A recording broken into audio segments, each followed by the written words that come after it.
আগের ভিডিওতে তোমরা দেখেছিলে আমি আমার ধৈর্য শক্তি আরো স্ট্রং করার জন্য রাতে বসে মোচা কাটছিলাম পরের দিন রান্না করব বলে। তো আজকে রবিবার, নারকেল সহযোগে মোচাটা আজকে রান্না করব। নারকেলকে কাটা, তাকে কোড়া, এতে কিন্তু কম ধৈর্য লাগে না। যাই হোক, আজকাল আমাকে এমনিতেই অনেক ধৈর্যের পরীক্ষা দিতে হচ্ছে।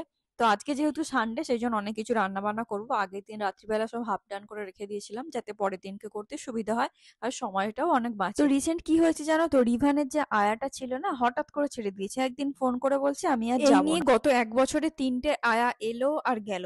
যদিও আমার রিভানের যে আয়াটা ছিল ফুল আয়া নয়, আয়া কাম হেল্পার ছিল। মানে রান্না বান্না, গাছে জল দেওয়া, বোতল ভরা, এটসেট্রা এটসেট্রা অনেক কাজই করতো। কিন্তু হঠাৎ একদিন বলছে আমি আর যাবো না, মানে অন্য জায়গায় ভাড়া চলে যাচ্ছি। আমি না বুঝতে পারি না এই আয়ারা নিজেদেরকে কি মনে যেটুকুর করে। সময় এরা এত বড় বড় বিশ্বাস মার্কা কথাবার্তা বলে যে আমার মতো বিশ্বাসী মানুষ পাবেই না তুমি। তারপর সেই বিশ্বাসের পিন্ডি চটকে দিয়ে চলে যায়। তাড়াতাড়ি করে খাওয়া দাওয়া করে নিয়ে আমরা রেডি হয়ে বেরিয়ে পড়লাম। কোথায় যাচ্ছি সেটা পরের ব্লগে আসবে।